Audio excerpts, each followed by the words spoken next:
An-nasu atba'a man ghalaba. Manusia itu mengikuti siapa yang lebih kuat. Oleh karenanya jangan tanggung menjadi orang baik.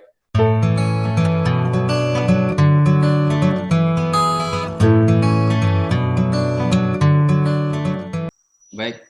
Jadi terima kasih Ustadz. Baik, Ustadz-Ustadzah yang dirahmati Allah, ayah bunda yang berbahagia.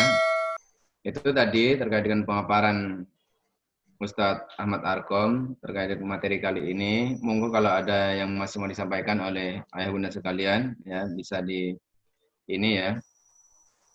Bukan bedak dan segala macam. Demi Allah, Allah menjadikan kita berkeluarga itu untuk bersuami istri itu untuk saling tolong menolong dalam kebaikan sehingga sang suami terbantu semakin kuat beribadah kepada Allah, sang istri terbantu menjadi semakin kuat. Suami istri semakin berkembang sebagai dua hamba Allah Subhanahu wa taala yang saling tolong menolong dalam kehidupan rumah tangga. Itu penting. Banyak orang yang tidak sadar rumah tangganya itu menjadi berat karena perhatiannya mulai terarahkan. Jadi sang istri itu memandang yang jauh lebih penting itu adalah, mohon maaf, make up, jilbab, kemudian tontonan di handphone, teman-teman di WA, sementara suaminya tidak diperhatikan. Ya. Begitu juga sang suami, tiba-tiba dia lebih memperhatikan pekerjaan, tender, proyek, uang, transferan, perhatian pada istri, mendengarkan istri dan segala macam menjadi terabaikan. Itu penting. Mungkin tidak ideal. Saya contohkan. Mungkin, mohon maaf. Sang suami itu menghadapi kenyataan istrinya sedang sakit. Sakit fisik, sehingga secara fisik tidak menarik, terganggu kondisi psikologisnya. Bagi seorang suami harus tetap punya alasan yang menjadikannya untuk setia melayani istrinya dengan baik. Apa itu? Harus dikatakan pada dirinya, pada diri seorang suami, ya Allah, wanita ini adalah wanita yang Engkau pilihkan untukku dan Engkau minta aku untuk menjaganya. Dan dia adalah menjadi ibu dari anak-anakku. Akan aku jaga dengan sebaik-baiknya, apapun kondisinya. Itu penting.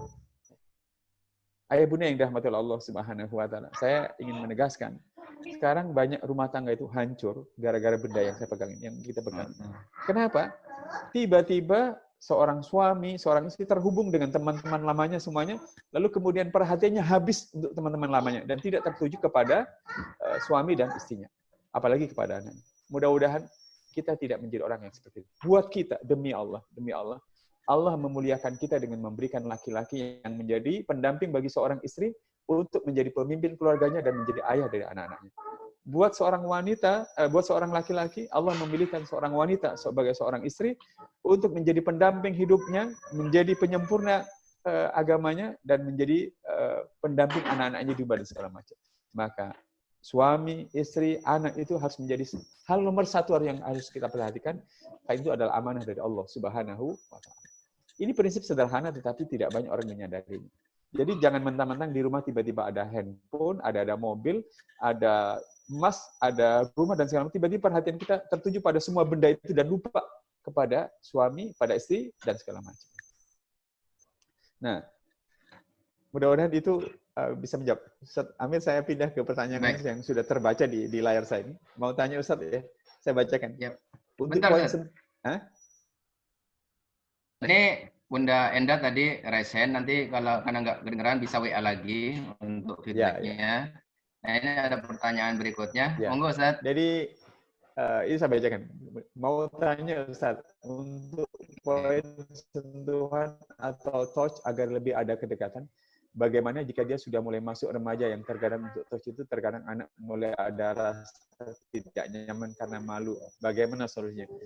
Sebenarnya ayah, ibundanya dan segala macam, kita kan sudah sama-sama tahu kan, dia halal untuk disentuh, tentu saja disentuhnya pada bagian-bagian yang membuat dia itu semakin merasa sentuhan kasih sayang. Itu prinsipnya. Seperti yang beliau sampaikan, alhamdulillah saya punya 2 anak laki-laki yang sudah remaja, dan jujur sampai sekarang masih mencari cara ampuh untuk menarik perhatiannya.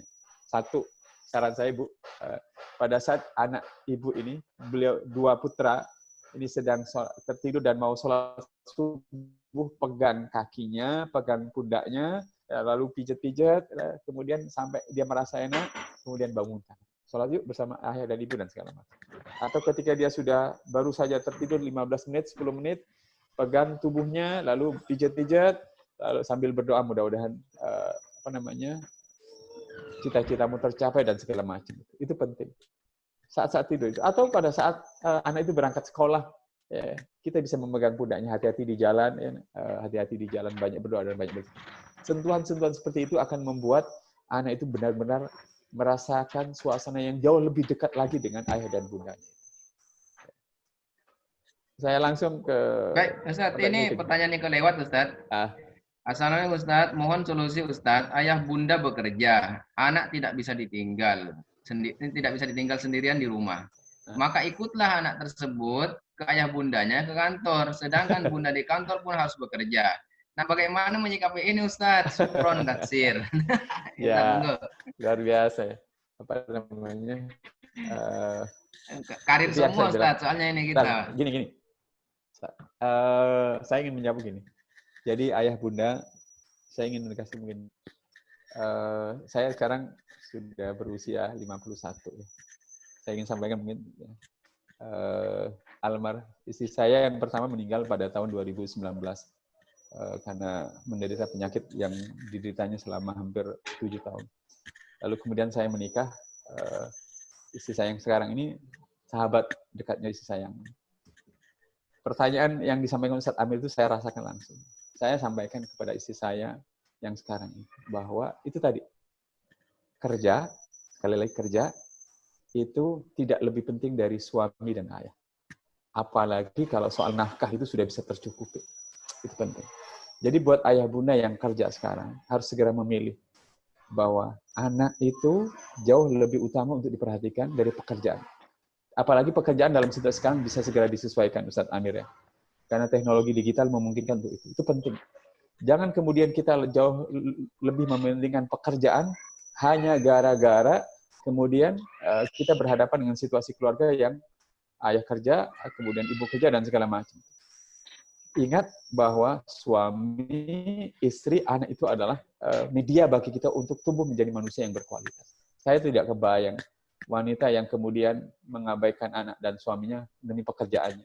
Begitu juga sebaliknya dan segala macam. Jadi kata kuncinya yang pertama adalah putuskanlah untuk menjadikan keluarga itu sebagai sesuatu yang nomor satu untuk kita. Dan pekerjaan itu bisa disesuaikan. Sudah terlalu banyak buktinya, Ustadz Amin. Begitu. Itu yang mau saya sampaikan. Ini penting untuk ditegaskan ya. Karena tidak mungkin seorang istri itu bisa berkembang tanpa didampingi oleh seorang suami. Suami tidak mungkin bisa berkembang tanpa didampingi oleh. Dia tidak bisa berkembang, mohon maaf, dengan wanita simpanan, mohon maaf, teman pacar, nggak bisa. Akan merusak kepribadiannya, nggak bisa. Ya, itu penting. Dan Allah Subhanahu wa Ta'ala menjadikan keluarga itu sebagai sarana yang luar biasa buat kita semua. Nah, yang kedua, ayah bunda, kuncinya adalah komunikasi ya, dengan sekolah, kalaulah tetap sama-sama bekerja, duduk bareng-bareng, cari waktu-waktu yang memungkinkan ayah dan bunda itu bisa menemukan waktu, kesempatan, dan suasana yang lebih baik buat anak-anak kita. Pasti bisa. Dulu kita juga datang dari latar belakang yang berbeda, kemudian berkeluarga, dan kemudian bisa membentuk rumah tangga, dan kemudian Allah menganugerah kita anak. Saya sudah bisa memahami pertanyaan yang disampaikan oleh Ustadz Amir dari wali murid ayah bunda ini, saya bisa memahami. Sekali lagi, pekerjaan itu umurnya berapa sih? Uang itu umurnya berapa? Begitu kita sudah tumbuh sekian tahun, menikmati uang dan sekarang tidak punya anak, naudzubillah, tidak ada yang mendoakan kita, tidak ada yang memanggil kita ayah, memanggil kita bunda, dan segala macam. Itu penting. Nah, ada Ustadz Amir, saya bacakan di layar ini. Ya, next Ustaz, lanjut. Ya. Monggo. Tapi Ustadz itu. Ya. Tapi suara istri bisa lebih ditakuti. Maaf, bahasa ditakuti ini. Maksudnya ucapan istri lebih cepat dikerjakan anak, sedangkan permintaan atau tugas dari ayah lebih lambat. Harus ada sedikit menaikkan tempo dan berulang-ulang, baru jalan. Apakah ayah yang sedang lebih dekat, lebih sering seperti jadi teman ayahnya? Ya, memang. Jadi gini, sesungguhnya anak, sahabat, suami, siapapun ya, tidak akan menjadi orang yang mengabaikan, orang yang sudah selalu sering di rumah, kalau kaidahnya itu dijaga. Ya. An-nasu atba'a man nurut. Manusia itu hormat, respek, nurut, senang diperintah kepada orang yang lebih baik. Akhlaknya, lebih baik cara bergaulnya, lebih perhatian, dan segala macam. Kalau kebersamaan kita sehari-hari biasa saja, ya itu yang dimaksud. Anak itu akan mengabaikan kita. Tapi kalau kita sehari-harinya adalah orang tua yang memerintah tapi nyontoin, tidak banyak omong, tetapi banyak bukti keteladanan dan segala macam. Walaupun sering bertemu, tetap saja anak akan merasa hormat.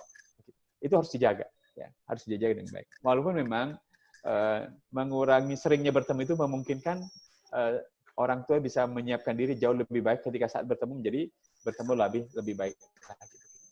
Nah, kemudian ada lagi kaidah dalam bahasa Arab yang ingin saya sampaikan.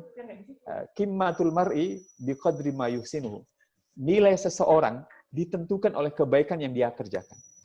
Jadi nilai kesan, ya, sekali kesan ayah bunda di benak anak itu tidak ditentukan oleh apa-apa kecuali oleh kebaikan-kebaikan yang dirasakan oleh anak itu dari orang tua, ayah dan bunda. Itu tidak akan pernah melebihi itu. Nah, oleh karenanya anak tidak bisa disogok. Jadi anak sekali tidak bisa disogok. Semua orang tidak bisa disogok, tetapi semua orang bisa ditaklukkan dengan ketulusan kebaikan yang kita kerjakan dengan konsisten dari waktu ke waktu. Begitu. Ini Ustaz, ada lagi Ustaz. Silakan. Japriana. Jadi gini, kalau katanya gini, kalau mendengarkan materi-materi parenting biasanya gitu, ayah itu lebih dominan dalam mendidik anak. Nah, sementara ayah ini Ustaz jarang pulang karena bekerja di luar kota sehingga mengharuskan dia kadang pulang 1 pekan sekali, 1 bulan sekali pulangnya. Nah, gimana caranya supaya ayah ini bisa ini sementara istrinya juga di rumah bekerja, Ustaz. Jadi anak ini ya berangkat sekolah, ya di sekolah dididik oleh gurunya karena juga orang tuanya si istrinya bekerja itu. Ayahnya jarang pulang gitu, Bang Thoyib lah, Ustaz. Nah, gimana supaya bisa maksimal nih si ayah ini sebagai seorang ayah punya tanggung jawab besar kepada anaknya sama istrinya untuk membina, mendidik anaknya dan istrinya itu. Mungkin solusi Ustaz katanya. Ya, pertama buat ayah yang sedang di luar kota dan jadi Bang Thoyib itu, saran saya satu. Pada saat kesempatan sholat ya, pada saat rukuk itu, sujud, berdoalah pada Allah untuk anak kita. Karena pada saat sujud kita diperbolehkan berdoa pada Allah. Doanya bisa Rabbana hab lana min azwajina wa dzurriyyatina qurrata a'yun atau Rabbi ja'alni muqimas salati wa min dzurri. Kenapa perlu didoakan? Berdoa kepada Tuhan menunjukkan apa yang didoakan itu menjadi hal utama yang selalu kita pikirkan dalam hidup.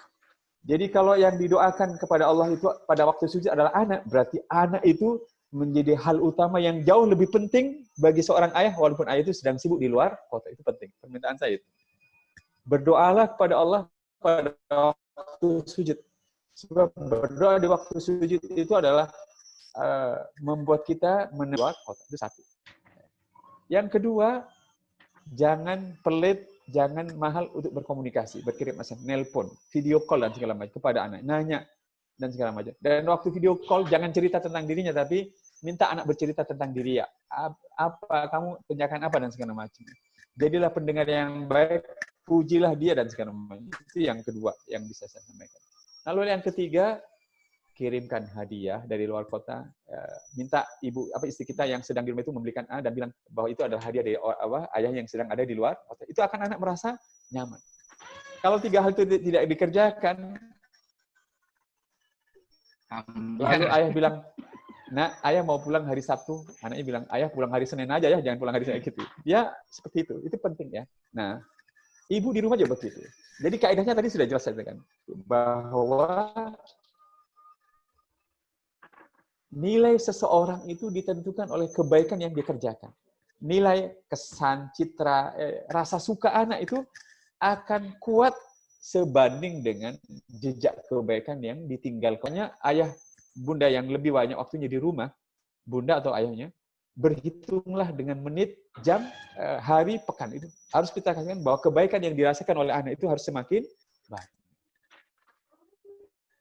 Saya di rumah Ustaz, ya, itu mohon maaf, suka mijit istri, suka membantu pekerjaan dan segala macam. Saya hanya ingin memastikan bahwa sekian menit, sekian jam saya di rumah harus sebanyak mungkin kebaikan yang saya kerjakan. Satu, itu perintah Allah Subhanahu wa Ta'ala. Dengannya itu saya mendapatkan pahala dan kehormatan dari Allah. Yang kedua, kata salafus saleh kita, wa mahabbatan fi qulubin nas. Kalau seorang suami banyak berbuat baik, istrinya itu ditakdirkan oleh Allah cintanya akan tumbuh dengan bagus.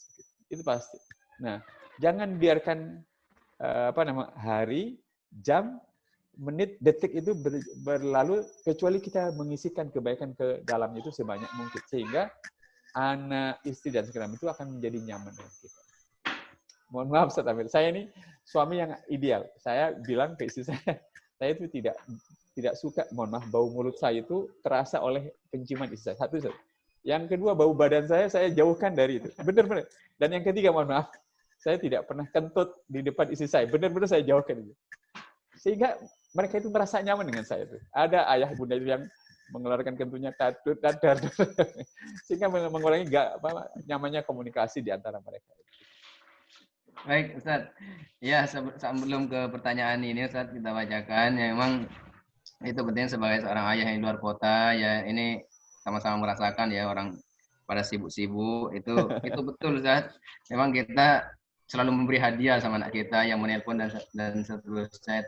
Itu apa namanya, nasihat yang luar biasa buat para ayah yang ada di sini. Karena memang ayah-ayah kita itu, Ustaz, di Usman ini para pekerjanya tuh banyak di luar kota yang jarang pulang. Ya. Alhamdulillah ini ada apa namanya, nasihat yang luar biasa panjenengan. Nah, ini Ustaz, ada pertanyaan berikutnya. Mohon maaf Ustaz, mengenai pertanyaan sebelumnya, ibu bekerja yang membawa anaknya ke kantor, kalau ibu tersebut harus memilih resign, sedang si ibu itu ASN dan si ayah wira swasta, bagaimana Ustaz? Syukron. Masyaallah, ini berat Ustaz memang ini. Ya. Monggo Ustaz. Solusi yang terbaik nih. Satu ya. Pertama, kalaulah pilihannya begini. Pertama, kalaulah ibu tetap membawa anaknya. Kalau bawa anaknya ke kantor kan berarti nggak sekolah dalam pengertian sekolahnya normal ya. Artinya tidak ada pandemi. Berarti anaknya kan belum sekolah gitu maksudnya. Kalau ini masih bisa diatasi dengan penitipan anak. Ya. Yang kedua, kalaulah pandemi, anaknya dibawa ke kantor, artinya statusnya memang murid Usman Dinafan dan ibunya kantor, tetap bisa ada sesuatu yang bisa dikerjakan di mana di kantor ketika anak itu. Toh juga teman-teman kantor tahu situasinya seperti itu. Ya. Kaedahnya tidak pernah bergeser bahwa ada satu lagi kaidah yang mau saya sampaikan selanjutnya. Aslih nafsaka yasluh lakan nas. Perbaikilah diri ayah bunda sekalian, nanti anak-anak kita akan berbuat baik kepada kita. Itu penting. Jadi kalau kita bawa ke kantor, dia tahu kita bekerja di kantor, tapi kita memperbaiki cara kita melayani dia dan sebagainya. Nanti anak itu akan berbuat baik kepada kita. Mereka ngerti kok bahwa kita ini sedang menghadapi situasi yang tidak normal. Kalau kita memperbaiki cara kita melayani dia, berkomunikasi, lama-lama mereka juga akan berbuat baik kepada kita. Itu kalau tetap dibawa ke kantor. Saya pikir kalaulah resign itu masih panjang, masih banyak bisa dikerjakan dengan membawa anak ke kantor. Toh juga di kantor jangan-jangan juga banyak teman-teman kantor bawa anaknya juga bisa dikumpulkan jadi satu, dibuatkan aktivitas gitu ya. Jadi saya ingin mengatakan gini, dalam situasi yang paling buruk sekalipun, jangan berhenti berbuat kebaikan. Itu penting. Ya. Karena itu adalah rumus. Kebetulan Ustaz Amir tadi sebelum saya online, saya bikin rekaman dengan baju seperti ini di video. Saya beri judul Hidup Berlimpah Dukungan. Bisa dibuka di Facebook saya. Jadi kalau kita ingin menjadi mudah dalam semua situasi, ya, sama seperti kita ingin punya ATM, bayangkan ini ATM, yang kapan saja kartu ATM itu bisa kita ambil uangnya, maka rajin-rajinlah menabung ke bank setiap saat. Jadi kalau kita ingin mudah hidup ini setiap saat dalam situasi yang paling rumit sekalipun, jadilah orang yang tidak pernah berhenti berbuat kebaikan Allah dalam situasi yang paling sulit sekalipun. Sudah pasti. Nah, dari mana Ustadz logikanya? Satu, kalau ATM itu, kalau mau kita masukkan ke kartu ATM, lalu kita penarikan tunai, biasanya lainnya akan Anda sedang diproses. Itu kalau saldonya tidak ada, dia akan mengeluarkan, mohon maaf, permintaan Anda tidak bisa diproses karena saldo Anda tidak cukup. Waktu kita sedang sulit, ya Allah mudahkan urusan saya, Tuhan tidak mengabulkan doa kita karena saldo kebaikan kita pada Allah tidak banyak. Makanya tidak dikabulkan doa kita. Waktu kita minta bantuan pada Ustadz Amir, Ustadz Kodrat, pada semua ustadz-ustadz yang lain, pada wali murid, waktu minta bantuan, orang tidak mau membantu kita. Kenapa? Orang itu tidak merasa punya tabungan kebaikan dari orang itu kepada kita. Wajar kalau dia tidak mau membantu. Itu wajar. Nah, oleh karenanya, ayah bunda, ustadz-ustadz, jangan pernah berhenti berbuat baik. Pertama, berbuat baik itu apa saja bentuknya, itu adalah perintah Allah. sebagai bentuk kita berterima kasih kepada Allah Subhanahu. Yang kedua, berbuat baik itu, kebaikan itu benar-benar menancapkan efek yang menakjubkan. Kata salaf kita, Allah memberikan nur pada orang yang berbuat baik itu, cahaya di wajahnya Allah keluarkan, kemudian rezekinya akan dilebarkan. Gimana nggak dilebarkan? Berbuat baik itu akan memberikan dampak pada orang-orang di sekitarnya. Orang mau bersahabat, itu rezeki, ya kan? Orang mau membantu kita, itu rezeki dari Allah Subhanahu wa Ta'ala.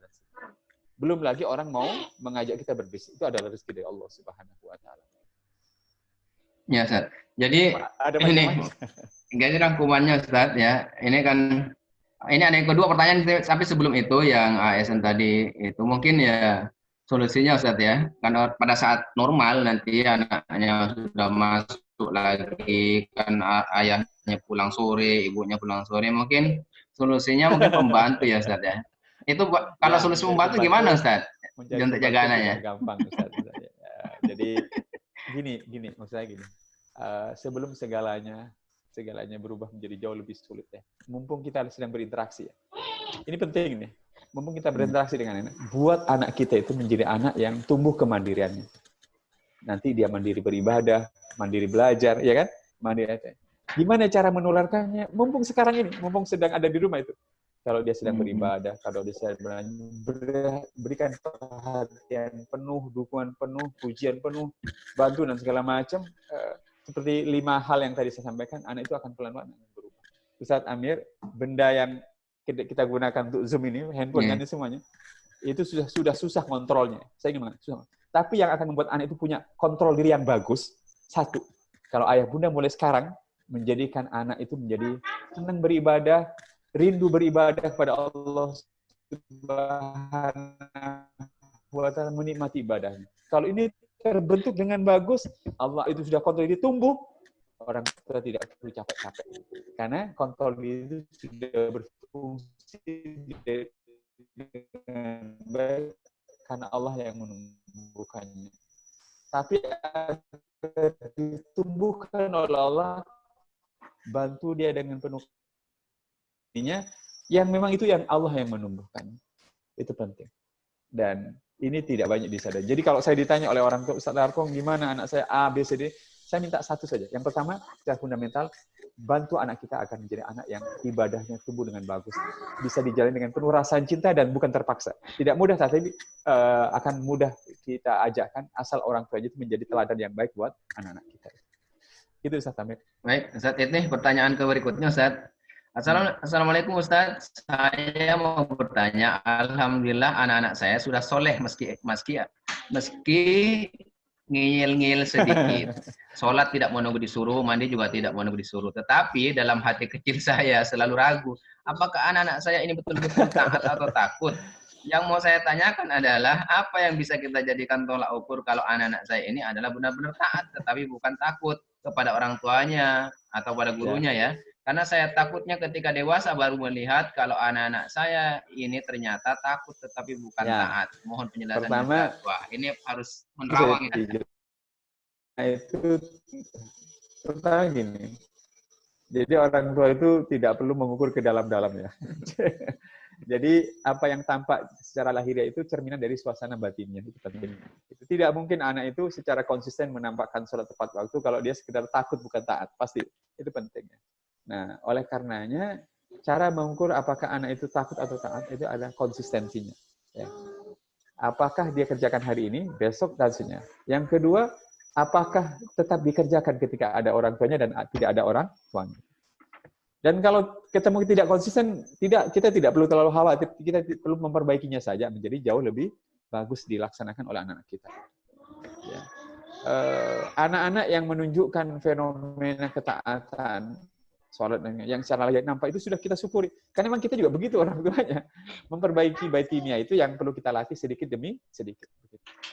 Nah, oleh karenanya ayah bunda, saya ingin menegaskan ke Ustadz Bayhaq, Ustadz Amir, Ustadz Quadrat, nanti sekolah Utsman bin Affan ini akan sangat super sibuk.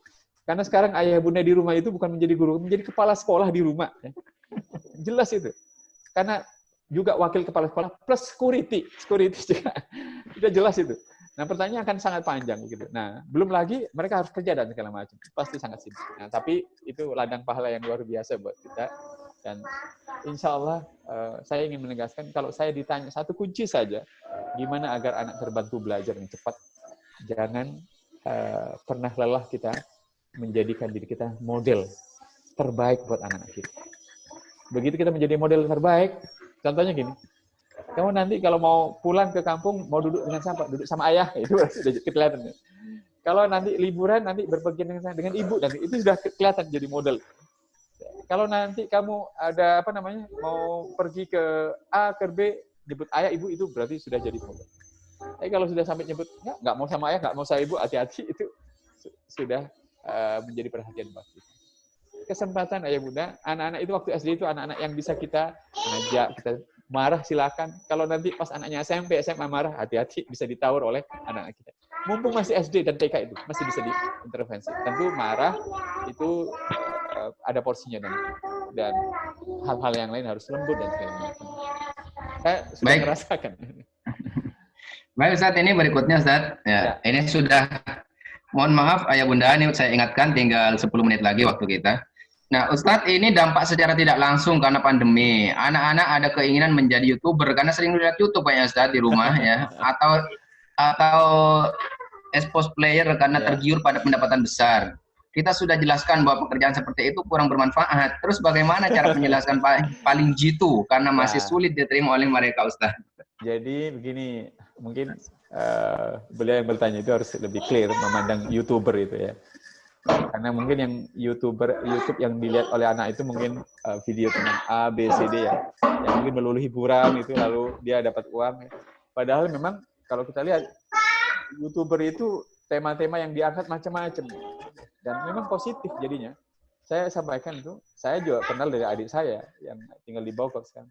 Dia meminta saya membuka sebuah konten YouTube, kisah seorang anak muda dari Kalimantan yang kerjanya mewawancarai pedagang-pedagang yang jualan itu susah laku. Misalnya Ustadz Amir, ayah bunda, kalau kita ke Indomaret, kan ada orang yang jualan samilar itu, kerupuk dari dari singkong itu ya. Ini kan susah laku. Nah, anak muda ini kerjanya mewawancari orang-orang yang jualan seperti itu, diwawancarai dari mana, pendapatnya berapa. Di akhir sesi, anak muda itu ngasih uang. Ngasih uang itu membeli seluruh dagangannya itu, kemudian ditambahkan uang agar orang pedagang ini bisa pulang kampung ketemu itu. Itu bagus, Pak. Gitu. Ada YouTuber yang kerjanya itu mengabarkan kondisi Arab Saudi.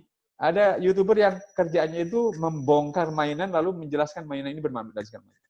Nah, itu sangat positif. Tapi kalau YouTuber yang ayah bunda maksud yang seperti ini adalah soal artis saja dan segala macam, memang ini. Nah, oleh karena ayah dan bunda harus objektif melihat YouTuber itu. Dan menjadi YouTuber itu menjadi luar biasa, asal kita jelaskan bahwa hal yang di YouTube di YouTube itu adalah hal-hal yang bagus, positif, konstruktif, dan segala macam. Itu penting. Nah, buat ayah bunda, saya di rumah itu di lantai itu ada buku yang dibeli oleh anak saya, menjadi YouTuber yang bagus, yang berkualitas. Penulisnya Deddy Corbuzier. Saya baca-baca bagus sekali. Nah, akan sangat bermanfaat. Silakan, ada yang lain? Baik, monggo yang lain. Ini waktunya tinggal 8 menit, ayah bunda, kalau belum saya serahkan ke MC dan ditutup dengan doa nantinya. Ada yang sampaikan? Ini ada yang rame ini. Nggak ada ya, insya Allah.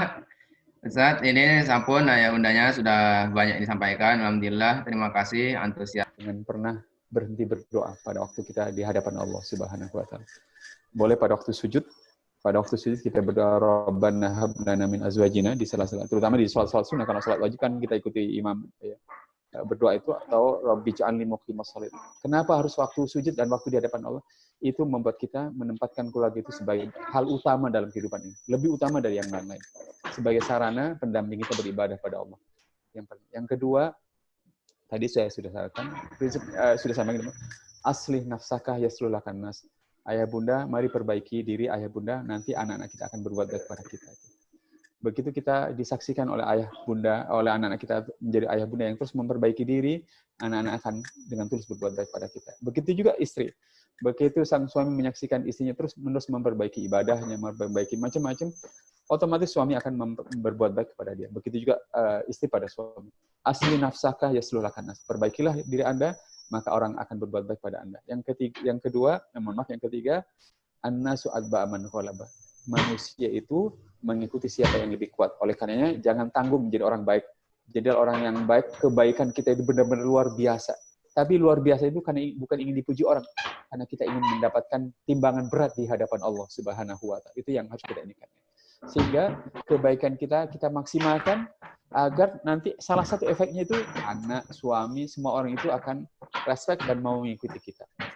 Lalu yang ketiga, yang keempat, yang terakhir tentang kebaikan itu juga qimatul mar'i biqadri ma yuhsinu. Nilai seseorang itu tidak akan pernah melebihi kebaikan-kebaikan yang kita.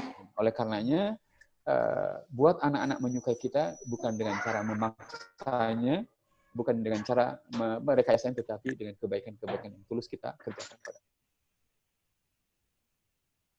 semuanya, menunaikan tugas sebagai kepala sekolah, wakil kepala sekolah, guru, security, dan segala macam di rumah.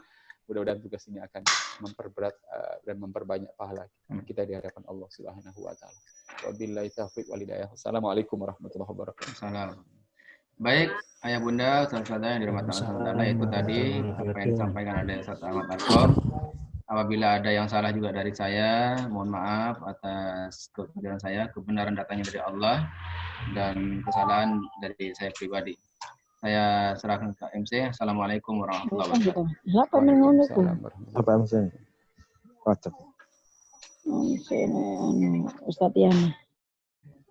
Oke, buat Ustadz Ahmad Arkom yang sudah memberikan begitu banyak ilmunya kepada kita semua, terutama saya sendiri sebagai ayah juga yang bekerja di luar kota, sangat banyak bermanfaat bagi kita semua ilmu yang disampaikan oleh Ustadz. Dan untuk sebelum menutup pertemuan Zoom kali ini, kita doa yang akan disampaikan oleh Ustadz Yasir. Monggo Ustadz Yasir. Bismillahirrahmanirrahim. Assalamualaikum warahmatullahi wabarakatuh. Waalaikumsalam warahmatullahi wabarakatuh.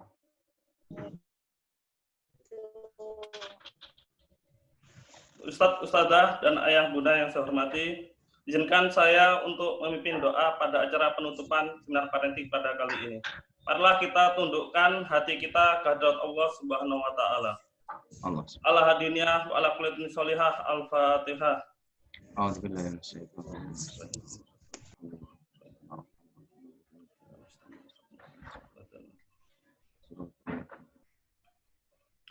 Bismillahirrahmanirrahim. Alhamdulillahirabbil alamin. Hamdan syakirin, hamdan naimin, hamdan yuafi na'imahu wa yukafi mazidah. Ya Rabbana lakal hamdu kama yanbaghi lil jalali wajhika wa azimi sultani. Allahumma sholli ala Muhammad wa ala ali Muhammad. Dengan mengucap puji serta syukur kehadirat-Mu atas segala rahmat karunia-Mu yang telah Engkau limpahkan kepada kami pada hari ini, Minggu 28 Juni 2020, dengan penuh keakraban dan bahagia kami hadir pada acara seminar parenting yang bertema Orang Tua Inspirasi di Tengah Pandemi. Hanya semata-mata karena ingin mengharap barakah dan ridho-Mu ya Allah. Ya Allah, ya Tuhan kami, seminar parenting ini sangat besar sekali arti dan maknanya bagi kami, sehingga kami bisa berkumpul bersama menjalin silaturahmi dengan saudara-saudara kami yang lain. Oleh karena itu ya Allah, jadikanlah kegiatan ini sebagai penyegar, pembangkit, dan pengunggah kami dalam meningkatkan kualitas diri dalam mendidik anak-anak kami. Ya Allah, jadikanlah seminar parenting ini sebagai majelis ilmu yang bermanfaat bagi kami. Anugerahkan kepada kami ilmu yang bermanfaat, sehingga kami bisa memenak kami untuk mendidik dan menyiapkan penerus kami yang memiliki akidah yang kuat, akhlak yang mulia, serta senantiasa takut dan ingat padamu. Ya Allah, satukanlah hati kami, padukan langkah kami, dan segarkan pemahaman kami, agar kami dapat memetik hikmah yang telah terkandung dalam acara ini. Jadikanlah acara ini sebagai nilai amal ibadah kami. Ya Allah, betapa berat tantangan yang kami hadapi saat ini. Tantangan menghadapi pandemi, tantangan, pergaulan, dan tonton sehingga kami bisa mengemban amanah yang berat sebagai orang tua bagi anak-anak kami. Jadikanlah anak-anak kami anak-anak yang soleh dan solehah, anak-anak yang bisa menjadi penyejuk hati bagi kami. Dan jadikanlah kami orang tua yang bisa menjadi inspirasi bagi anak-anak penerus kami.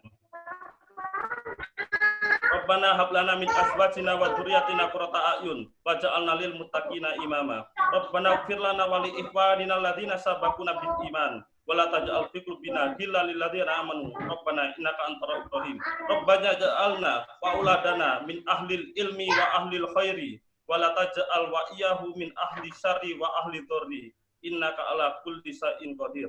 Rabbana ighfir lana wa li ikhwanina alladziina sabaquna bil iman wa la taj'al Rabbana innaka antar ra'ufur rahim. Rabbi ighfirli wa li walidayya warhamhuma kama rabbayana shighara.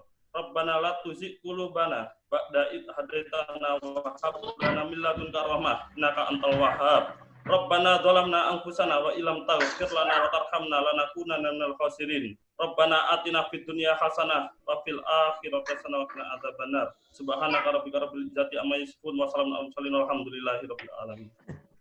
Wassalamualaikum warahmatullahi wabarakatuh. Waalaikumsalam.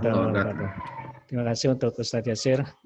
Ayah bunda semuanya, sebelum kita tutup, kita baca doa qiraatul majlis dan istighfar.